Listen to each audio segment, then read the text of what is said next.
Hi, everyone. Thanks for joining us. It is 11 a.m. on May 15th, 11 a.m. Mountain Standard Time, Phoenix time, as I like to call it. Phoenix doesn't play well with the time zones, so I just like to highlight that for everybody. We're here today for the BEAD pre-registration guidance webinar, and Jason or Okasana, can you give me a thumbs up if you see the slide deck? And it's in the correct version that you see, right? Thank you. I never trust myself. All right, well, we'll go ahead and get started. Looks like we've got a number of participants. Thank you for making time to join us today.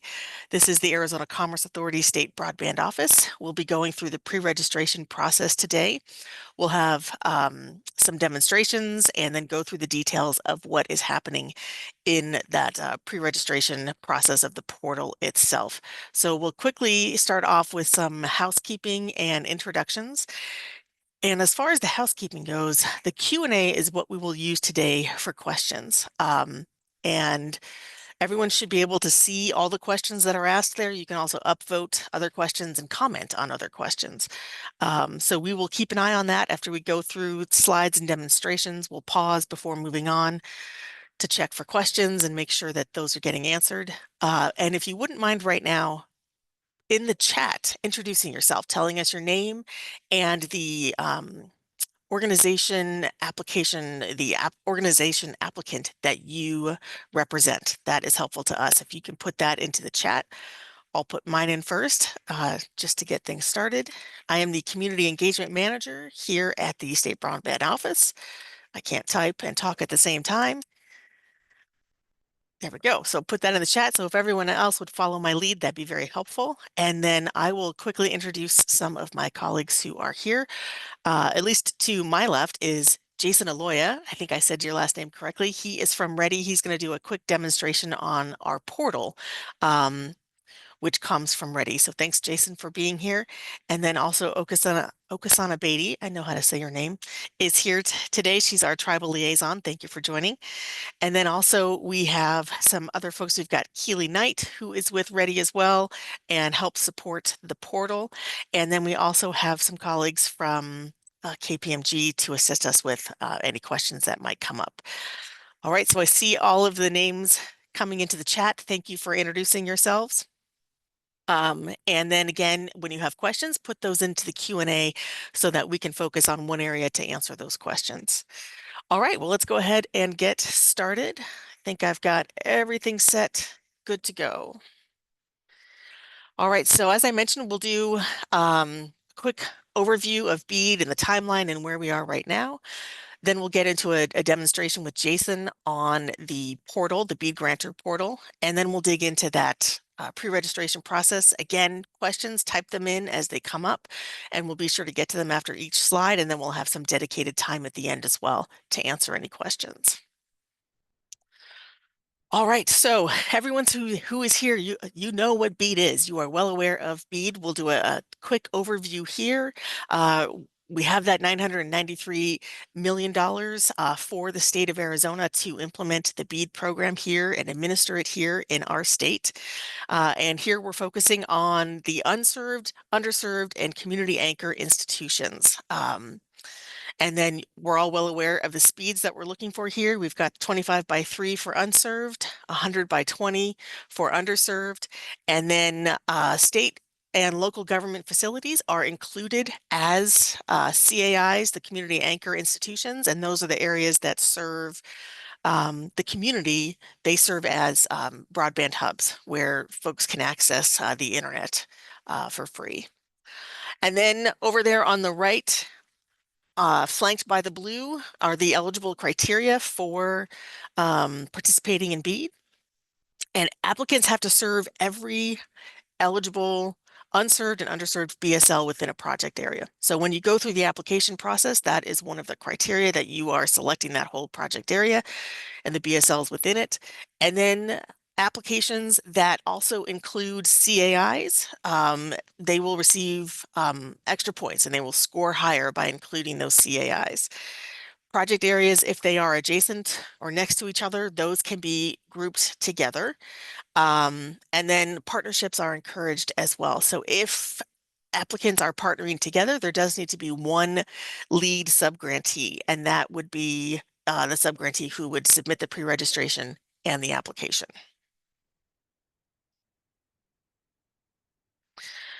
All right, our timeline here. I know that there are a lot of changes and a lot of discussions and conversations about potential changes with BEAD. As of now, things remain the same and our timeline remains the same. We are looking at that round 2 application window opening June 3rd. That has not changed. So we're in that pre-registration right now.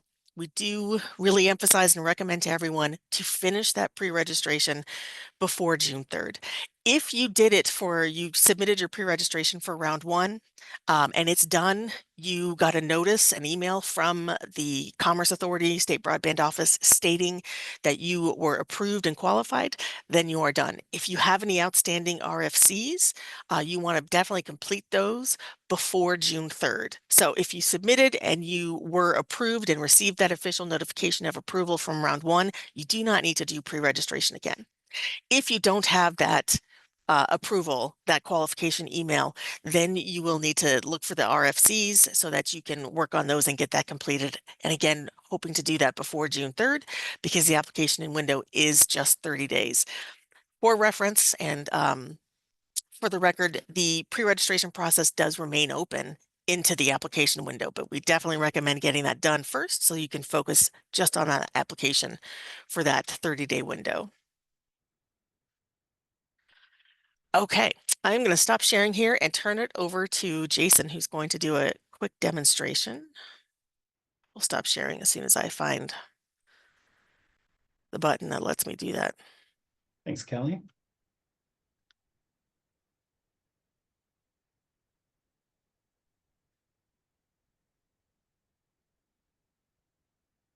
There we go. All right.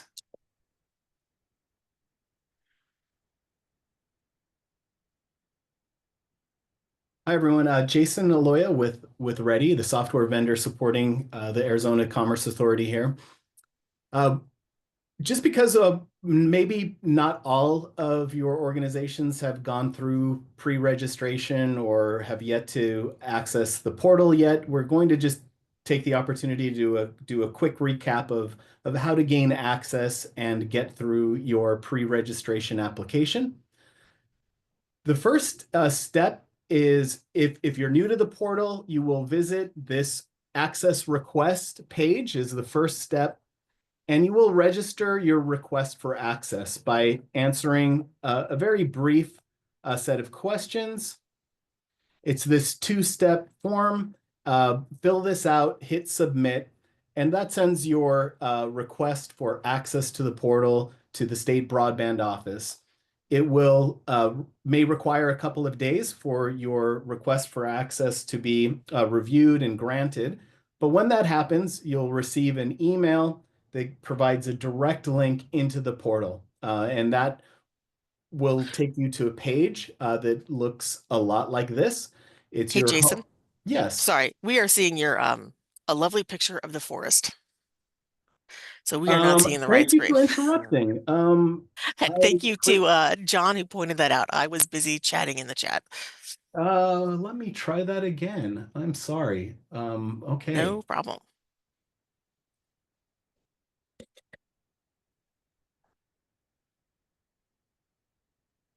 Okay, we see the portal. I should have asked to Well, confirm before I just should dove have into it. checked as well. All right. Thank you for the interruption. Quick rewind. Step 1, if you haven't done so already, is requesting access to the portal.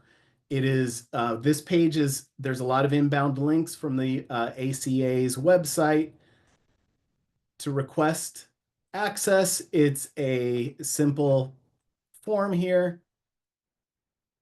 Answer these questions and hit submit, and that sends a request for access into the state broadband office.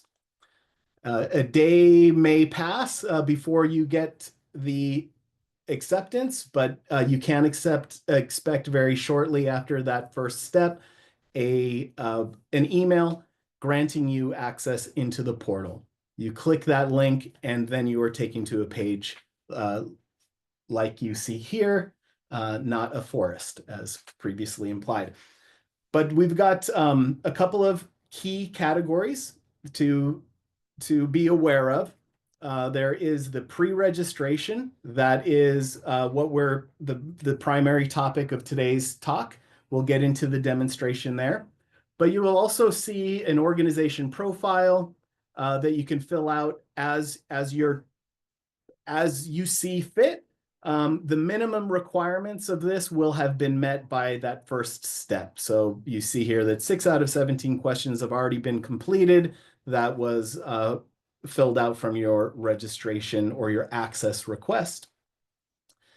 This is also your home base for any of your BEAD applications. Will also be acceptable here when you move past pre-registration into applying for BEAD funding. Everything you're working on will be available from this page. A feature that's worth commenting on and reminding folks of is the opportunity to invite teammates to act as collaborators.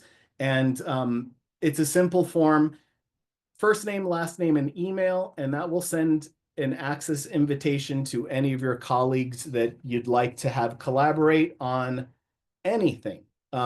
Anybody you invite will have the same permissions as you have.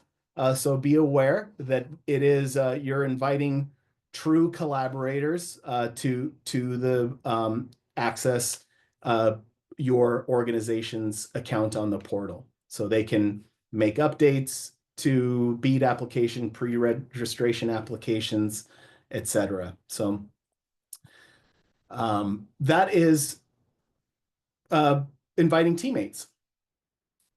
Let's go into the pre-registration application itself. Again, many of you perhaps have already been through this process or at least begun this process, but it is a pretty straightforward web questionnaire, essentially. We have the categories available along the top here, so you can get a sense of your current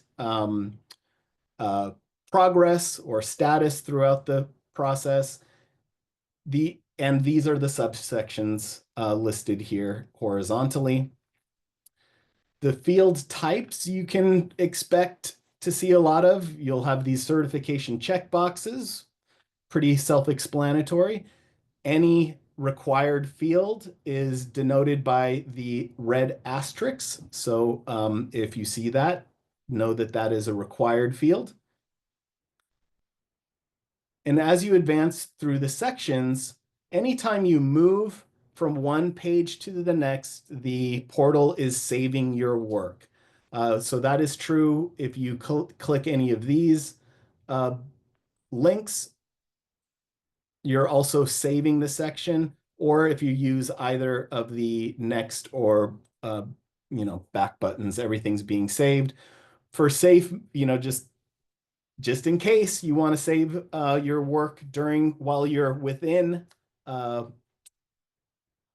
section, if you've only completed part of a page, you can click this save application and it'll save all of your information, even if the page is still has yet to be completed.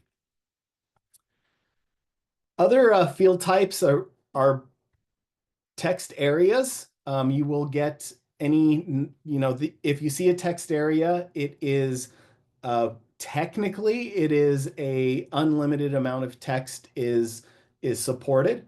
Not necessarily recommended, but there are no character limits unless it is stated on the interface.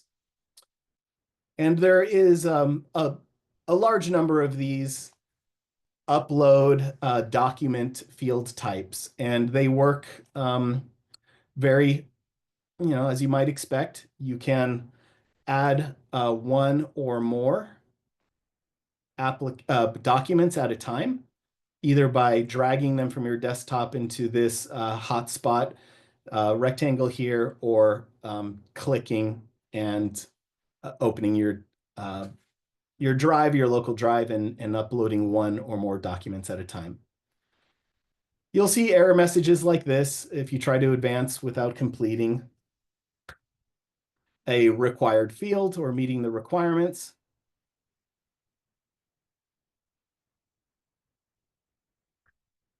And as you advance, you'll get these complete indicators for every step that has been completed. Once all of these pre-registration categories and questions have been completed, you'll find yourself automatically on the review and submit stage, or you can jump ahead like I'm doing here. This review page provides an overview, everything, all of your content summarized, well, not summarized, but all of your content gathered on a single page, and you can hop between these sections to review. You can use these links at any time to jump back to the editable view.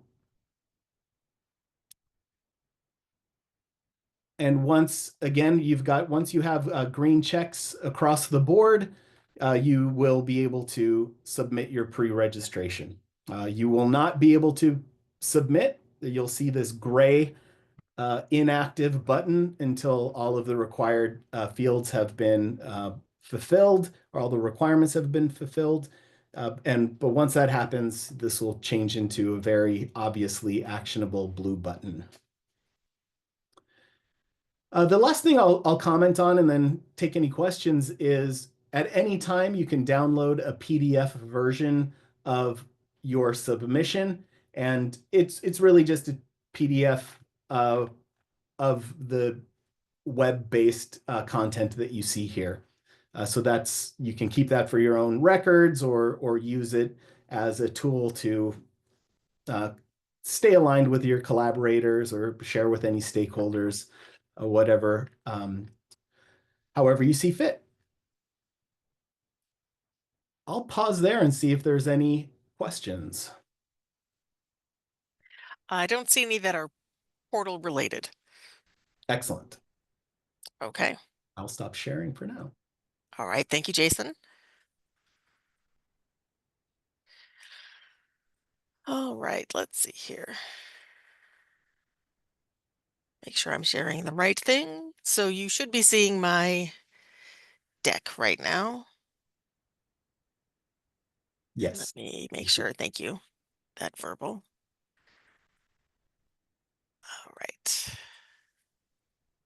I'm just reorganizing all of my screens. Okay, so before we move on from the portal demonstration, questions that come up regarding the portal as you're navigating through pre-registration, and once we're in the application, once you're in there, if you have questions related to the portal, you can send those directly to the portal help desk, which is right there on the screen, that top email, the azhelpdesk@ready.net.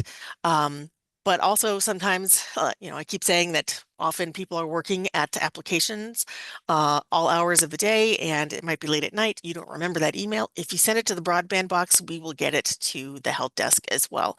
Either email will work. It might be easier to remember the broadband email. Just send it to us so that we can get you connected right away as well. But those are the two emails that will be helpful during the pre-reg and application process. Okay, so pre-registration. And before I dig into this, we do have a couple questions. Thank you, Teresa, for putting your question into the Q&A. And she did message me and say that the top part where it says the webinar was canceled yesterday, that does not apply to this question. For the record, we did not have a webinar that was canceled yesterday, but anyway, she said that was not regarding this and she couldn't fix it when she put it in there. So disregard the first part. But the question here is, has the Commerce Authority reached out to round one applicants, notifying preliminary awardees that they have been preliminarily awarded, or will all preliminary awardees be contacted at the same time just before the opening of round two? And the answer is yes. Let me break that down a little bit. So round two, round one applicants, those who were well, all project area applicants will receive a status update before round two opens. So we know that we're looking at about a little over 2 weeks here. Just keep in mind that there's a lot to go through. So we have been reviewed everything. We've been in negotiations. everyone will receive that status update before round 2 opens. That does open June 3rd. That might mean you get your status update June 2nd. Just please give us some grace as we're working through all of this. Second question, will applicants that are not selected for preliminary award receive any communication from the ACA prior to opening? And yes, so all applicants will get that status update before round 2, whether they were, I cannot say the word, preliminarily accepted, or if their application was not accepted. No matter the outcome, everyone will get that status update. Then another question here from Al.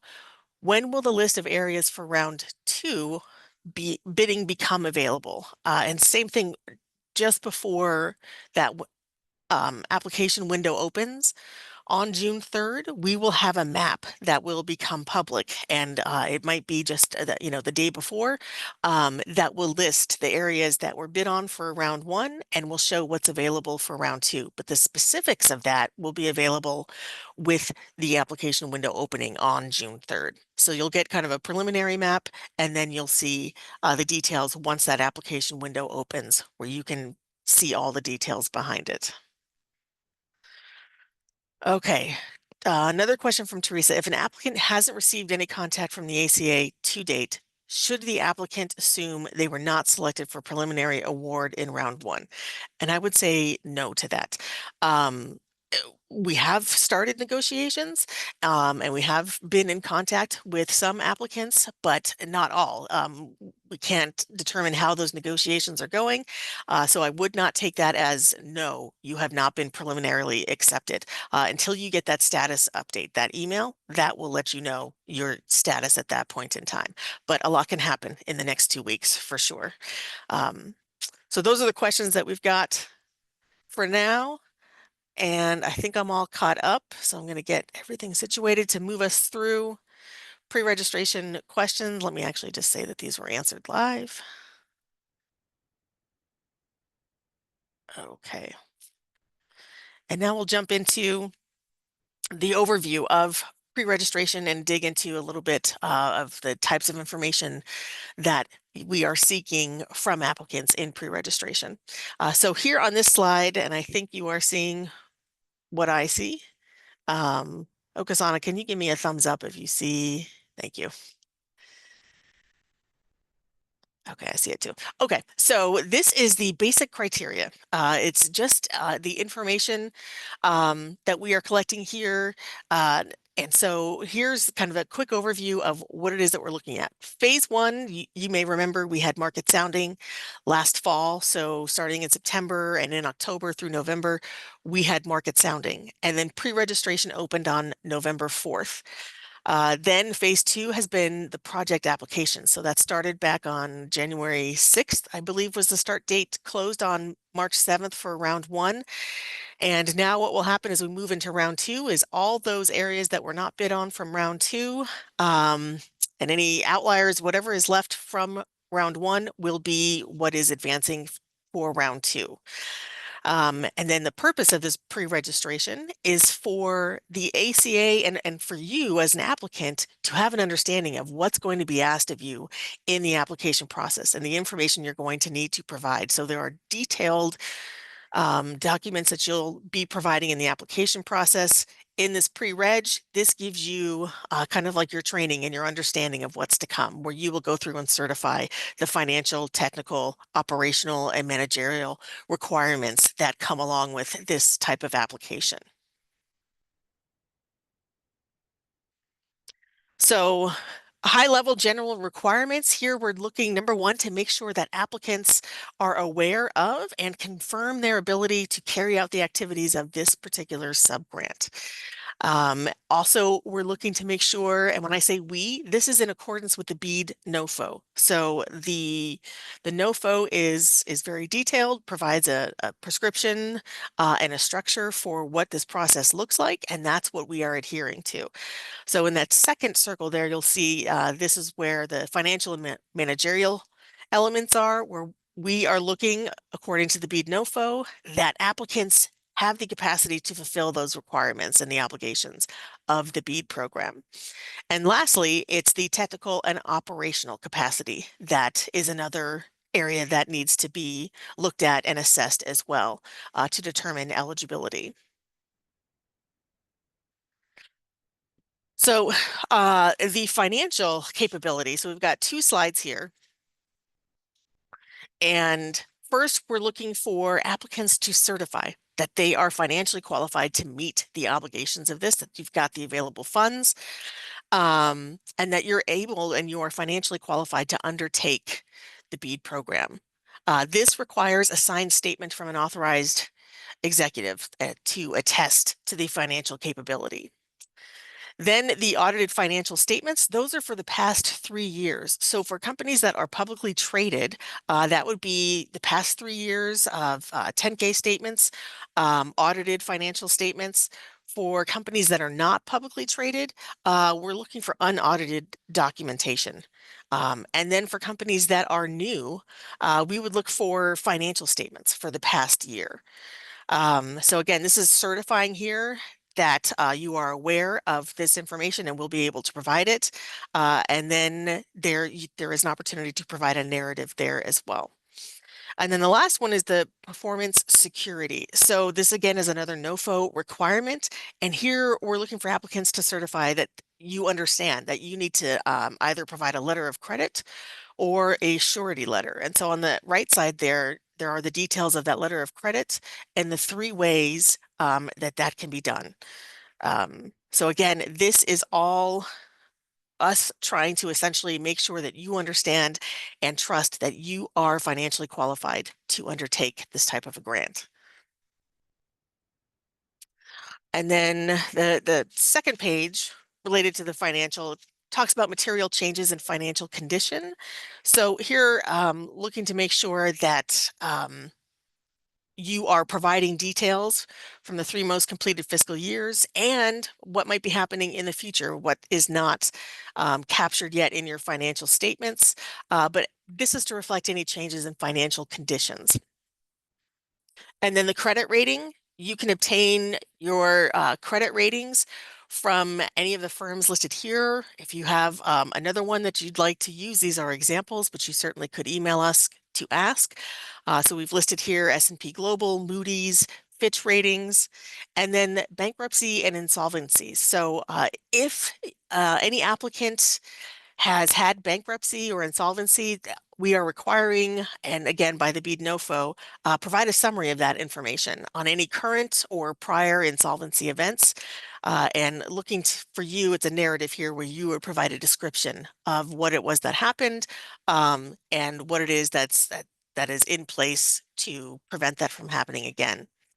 On the right, we've got the failure to perform, where applicants are required to provide a list of grant projects where there was a default.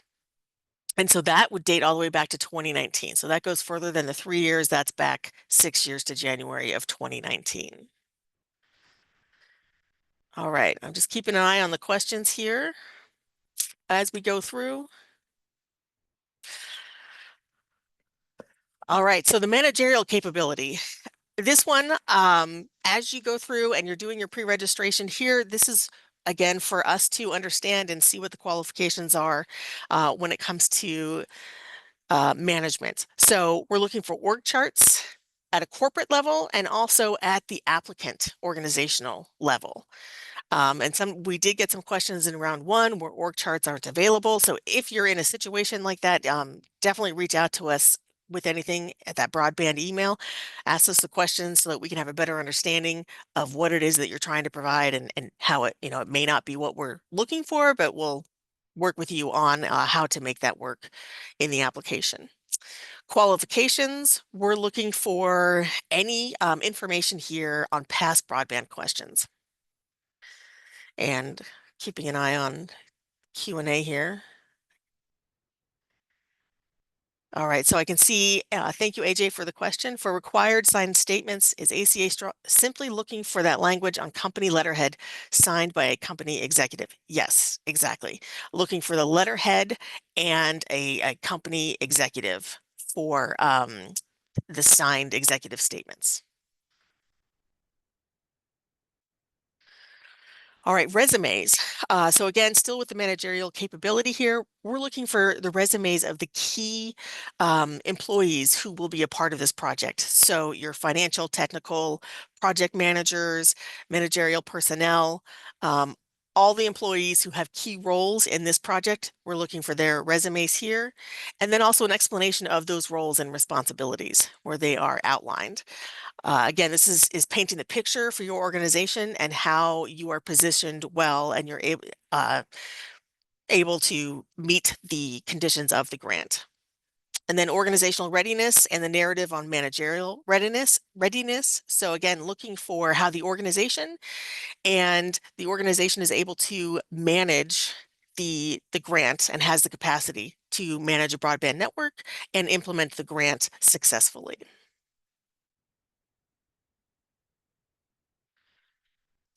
All right, for technical capability.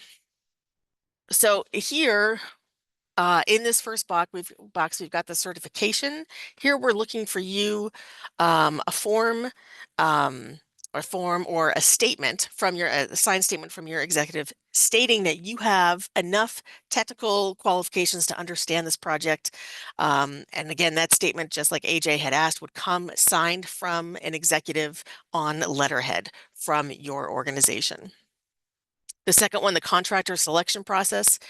Here, we're looking to understand what your selection process is for your contractors, your subcontractors, and what qualifications are in place, what requirements, what training programs are in place as well. And the third one is for your workforce.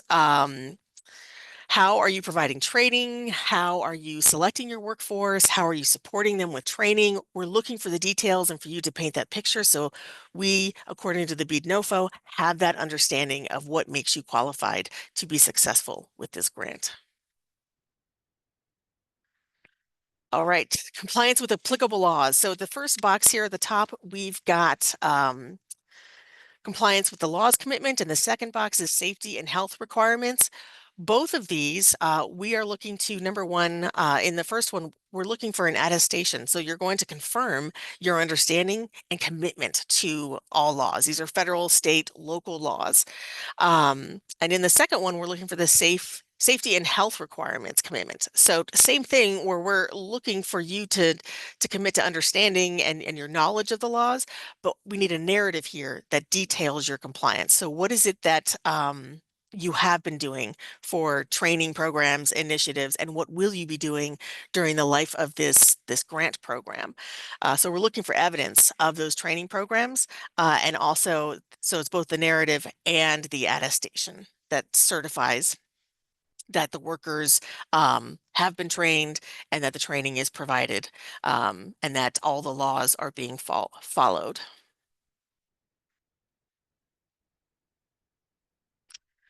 All right, operational capability.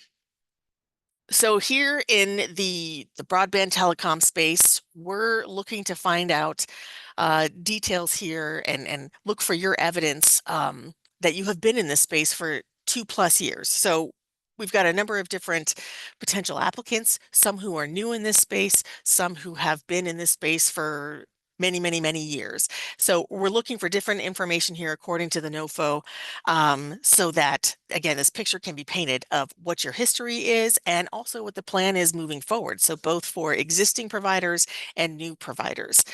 But again, this is, to make sure that you've got the infrastructure to sustain what it is that you're taking on here. So for existing providers, you will look at the history of operations, and that will be what you're providing. So at least 2 years of evidence here and information. And then that blue box, the certification of compliance, that's for existing providers only. And for new providers, it's in that green box. So again, make sure that you're demonstrating, how you are capable of proceeding if you are a new provider. So we're looking to what it is that you'll be doing moving forward.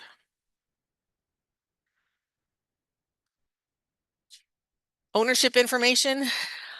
Again, all of this is outlined specifically by the BEAD NOFO, which is what we're following. As a state, we need to ensure that we are following all of the regulations that come with this type of a grant. So here, potential applicants have to disclose any parties with interest in the organization.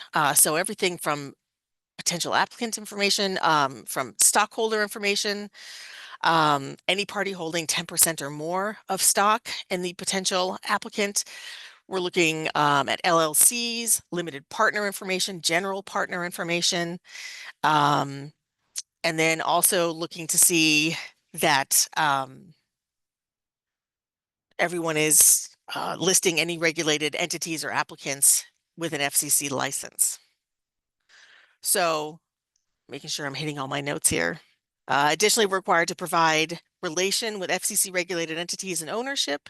And along with this, if applicable, applicants can submit documentation and certify organization status as a minority business enterprise. So MBEs, women business enterprises, and also labor surplus firms as well. And if you are in a situation where this is not applicable to you, for instance, if we have any tribal entities that are applying, we are looking for you to provide a letter or a narrative of what that tribal government structure would look like. So again, if you are working with an organization where this type of ownership does not apply, reach out to us, broadband@azcommerce.com, and we can find out more about your structure so that you can provide the right type of documentation.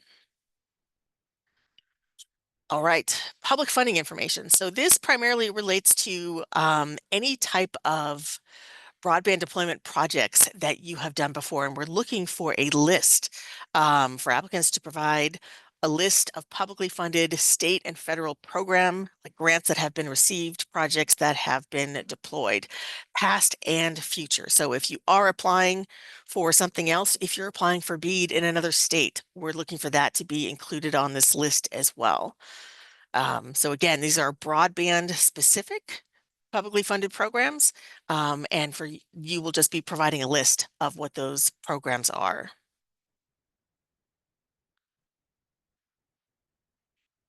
All right, checking for questions here. Don't see any yet. All right, fair labor practices and highly skilled workforce. So similar to the compliance with federal, state, and local laws on one of the earlier slides, here we're looking at fair labor practices and highly skilled workforce. So here we're looking for, there's 2 bullet points here at the bottom for potential applicants, including contractors and subcontractors, submit documented signed evidence of your compliance with employment laws for the past 3 years. And then also disclosing any non-compliance. So if there is non-compliance, we're looking for documentation of what it was that happened and the outcome, and then the plan moving forward to avoid non-compliance in the future to maintain compliant.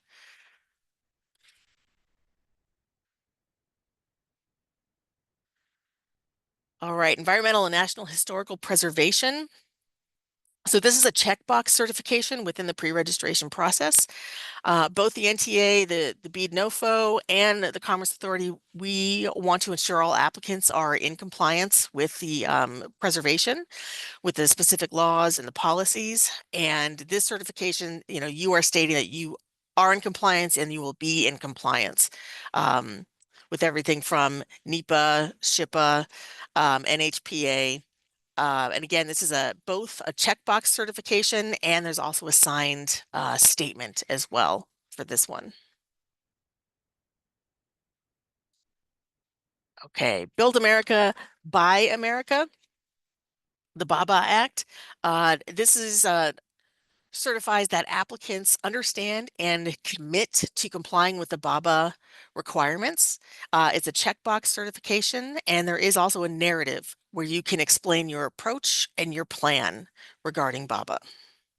But essentially, in a nutshell, BABA is that all components that are sourced and built and purchased have to be built in the US.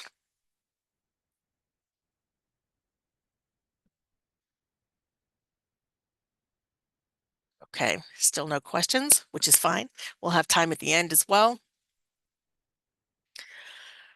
Okay, so here, this is for both cybersecurity and supply chain risk management. And here we're looking to make sure, according to the NOFO, NTIA, and the Commerce Authority, want to ensure that applicants have these plans in place. Make sure that the plans are operational and they are in place.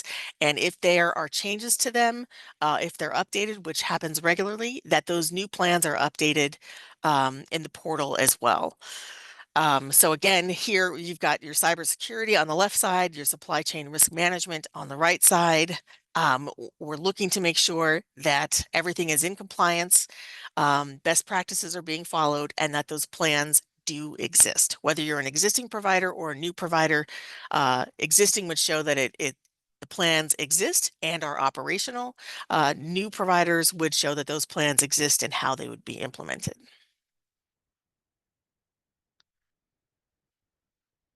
And that's it for the slides and the details of what's included in that pre-registration process. And we can open it up to questions at this point.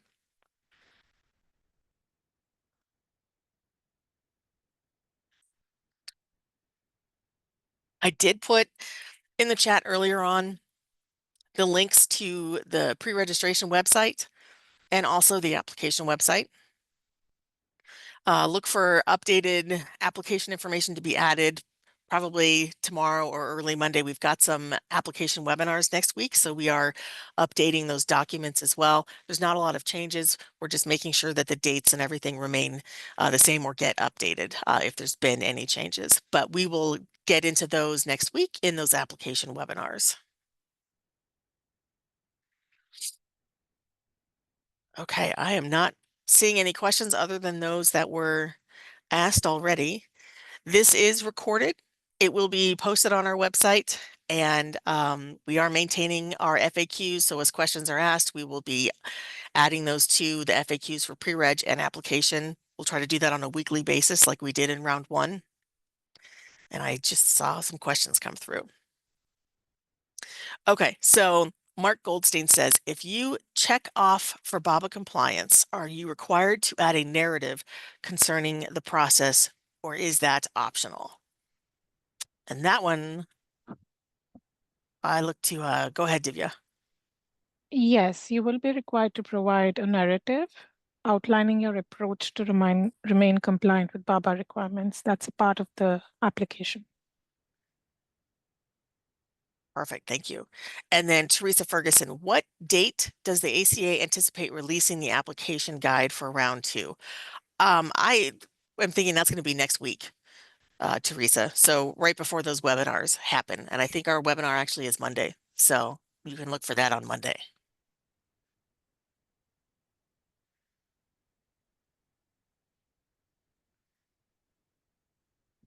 Okay. Any other questions? We'll wait here for a little bit.